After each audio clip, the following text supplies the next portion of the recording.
The team estimate, the team does the estimation, the team does the development work, the team does the testing, the team does the delivery. So everything is being owned by the team. So in Agile, it's all about teamwork. Team is empowered to take the decision, to work on it, and then to make sure it happens. And then the other important thing is quality of this work. So while it is important that we are not really aiming for perfection, I just said that yesterday, that perfection is the enemy of good.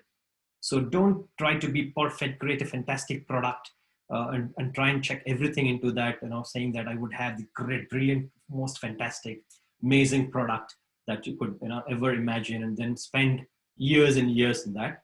But it's important, whatever we deliver has to work. So for example, we were talking about the time boxing. Well, in the Agile context, it's called time boxing. So we time box that first one, the catalog, as the first functionality that would come out of the door to the customers by November, let's say.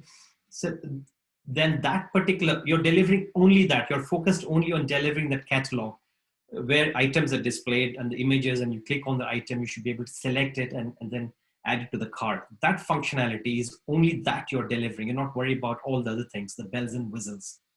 So if you're delivering this shopping cart by November, you should be able to deliver it with good quality, right? I mean, it need not be fantastically looking, it need not be great, and it's not the best product in the world.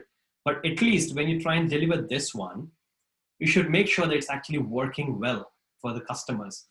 So it should work well. It should not actually have too many defects that the customers would stop using, or they would get really frustrated with that.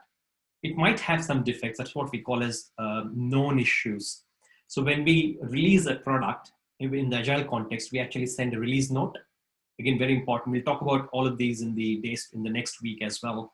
But this release note and the release mechanism has to be having in such a way that you specify what is the new update, what is the release consisting of, what new requirements are packed in, what are the changes that you have from the already existing requirements, and then if there are any known issues. So for example, if something is not working, if Apple releases a new product to the market, a new iPhone, a Samsung, there's a new Galaxy S10, S12, whatever it is. I don't know, I lost count of the 10s and 11s now. Too many things there, too many updates there, too many product versions there. But every time they release, they actually have this, if you can see on the top, what's new. So when you click on that, it actually has got a list of new requirements, new features is what they call, because the product, new features, you can do this, that, it's new added. Now you can have Bluetooth 4.0 connection, integration, blah, blah, blah.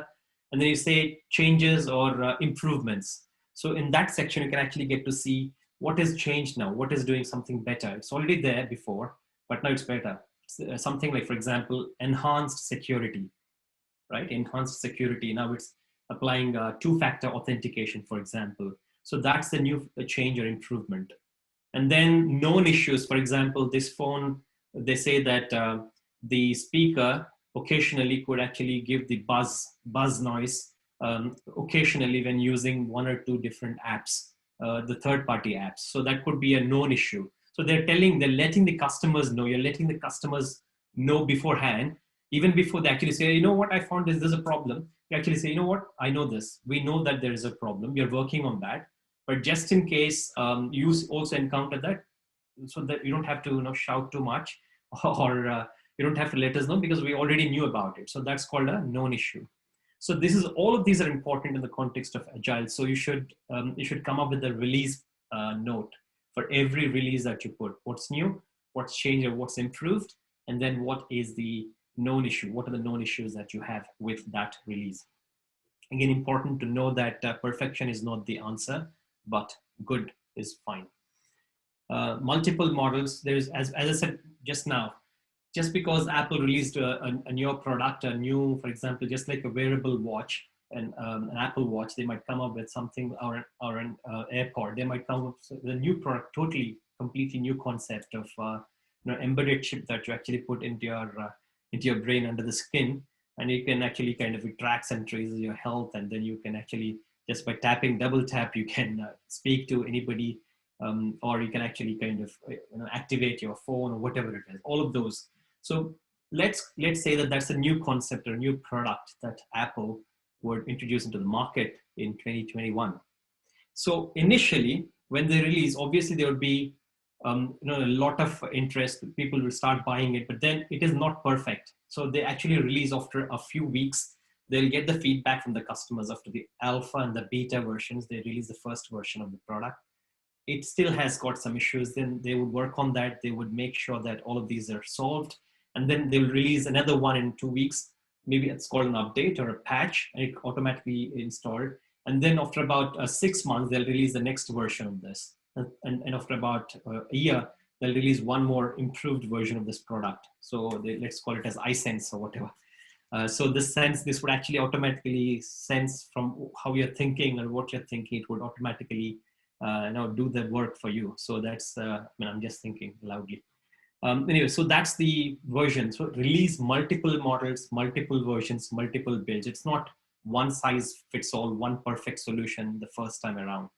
This is a very, very important thing with Agile, which is what is actually kind of an opposite of what we were doing in the early 80s, 90s, and even in 2000s, where we are talking about getting it right the first time. That's what Deming said. Quality, all the quality principles were all about getting it right the first time. Whatever you do the first time, it should be fantastic. That's the approach of quality management in those days. But with Agile, it's not that. You don't have to get it really perfect the first time. Try and work on it. You deliver it. You don't have to wait for 1 year to get the perfect thing. Just work on it for about 2-3 weeks. Try and get into a shape which is working. It's absolutely working fine. Maybe spend another 2-3 weeks to make it work better. Then after about a month, you release it. And once you release it, then you can actually kind of get the feedback from the customers and you can improve on that further.